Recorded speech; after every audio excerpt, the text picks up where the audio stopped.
prolongement de la classe de seconde, je vais revenir sur la notion de quantité de matière. Alors, la seconde, c'était une introduction rapide sur la quantité de matière. Et en première, vous allez voir, hein, on va aller un peu plus loin, avec notamment quelques relations qui vont nous permettre de calculer des masses, des quantités de matière, des concentrations. Ça sera probablement votre premier chapitre de l'année. Alors, ça risque d'être un petit peu compliqué. Il faudra savoir utiliser ces relations et les retenir, bien évidemment. Je vais aller à l'essentiel, sans donner de justification. Je vais aller à l'essentiel, vous rappeler les unités et comment se notent les grandeurs. La quantité de matière pour un solide, hein, déjà la lettre utilisée pour la quantité de matière, c'est petit m. Et je peux calculer cette quantité de matière en divisant la masse d'un échantillon sur sa masse molaire. Alors, je ferai quelques petites explications sur la masse molaire, mais pareil, je ne vais pas rentrer dans le détail. Je m'intéresse aux unités.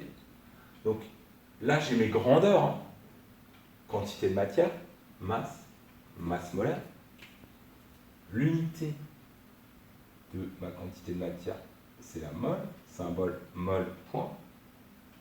Unité de la masse, attention, ce n'est pas l'unité du système international, mais en chimie, on utilise le gramme. Et l'unité de la masse molaire, alors cette masse molaire, elle peut être atomique si j'ai affaire à des atomes, ou moléculaire. La masse molaire moléculaire se calcule en sommant les masses atomiques des atomes qui composent la molécule. Cette masse molaire moléculaire, elle correspond à la masse du mol, c'est-à-dire que mon unité, c'est grammes par mol. Voilà. Première relation, dans le cas d'un solide, petit m égale petit m sur grand M. Vous voyez bien sûr, vous avez compris que minuscules et majuscules sont nécessaires. On va continuer comme ça et passer au liquide. On va juste se rappeler pour les liquides quelle est la grandeur qui sera accessible pour un liquide. Je vais mesurer un volume. La question, c'est quel est le lien entre masse et volume. Il faut faire ici appel à ces souvenirs.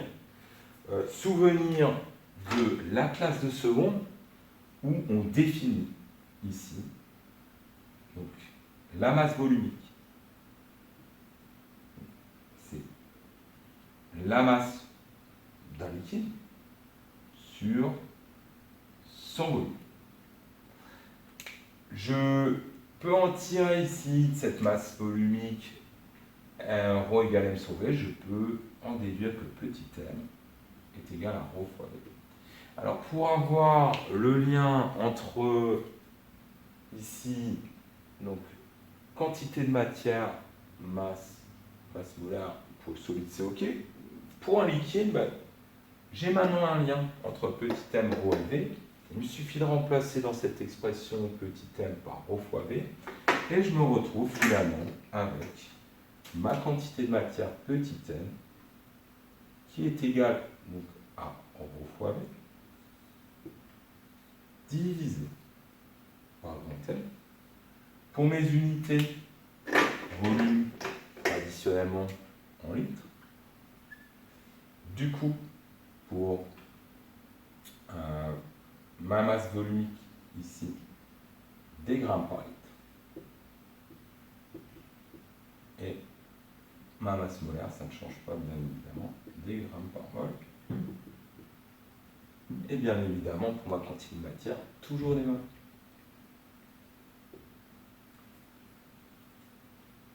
On passe cette fois-ci pour le cas d'un gaz. Là, c'est un petit peu plus difficile. Il faut juste comprendre que le gaz, la quantité de matière d'un gaz est liée à ce qu'on appelle son volume molaire. C'est le volume V occupé par le gaz divisé par le volume molaire. Alors, le volume molaire, c'est quoi? C'est le volume occupé par une mole de gaz. Unité, litre. Donc, attention, volume molaire, c'est en litres par mol. Et bien entendu, petit m, toujours en mol. vous donne l'info pour ce volume molaire. Vous aurez normalement toujours sa valeur, qui sera donnée. Hein. Le volume molaire est égal à 24 litres par mol dans les conditions normales, c'est-à-dire à 25 degrés 1 bar. On va maintenant détailler la partie concentration molaire. Alors, le terme concentration molaire, vous verrez que de plus en plus, on le nomme concentration en quantité de matière. Ça alourdit un petit peu quand même la notion, mais bon. Moi, j'ai choisi ici de l'appeler concentration molaire. Cette concentration molaire, donc, si je veux, à partir d'une concentration molaire, calculer une quantité de matière, alors ça va être la quantité de matière en soluté, c'est-à-dire ce qui a été dissous dans ma solution.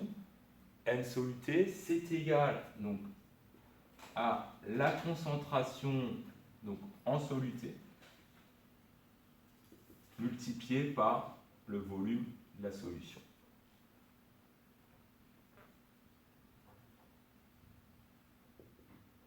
Donc, unité. Pareil pour ma quantité de matière des moles, ma concentration en soluté des moles par litre et mon volume de solution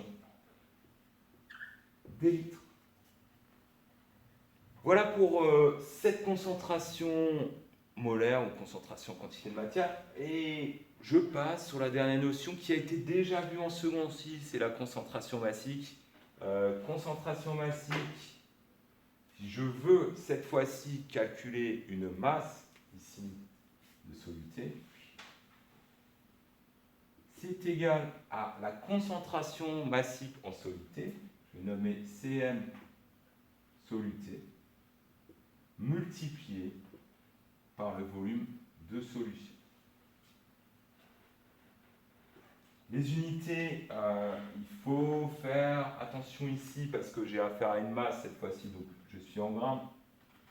Ici, des grammes par litre pour une concentration massique et mon volume de solution en litres. On termine juste par un petit lien entre ces deux concentrations, concentration en quantité de matière, concentration massique. Je vous donne simplement la formule.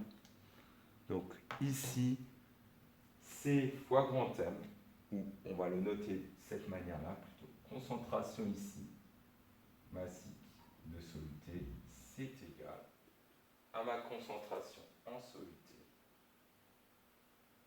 fois la masse molaire du soluté. Les unités, donc ici, donc, grammes par litre, mol par litre, et ici, donc, des grammes par mol. Voilà, je vais m'éclipser un petit peu pour vous laisser ces différentes relations au tableau. Et c'est à peu près tout ce qu'il vous faudra en chimie pour calculer des quantités de matière en classe de première spécialité.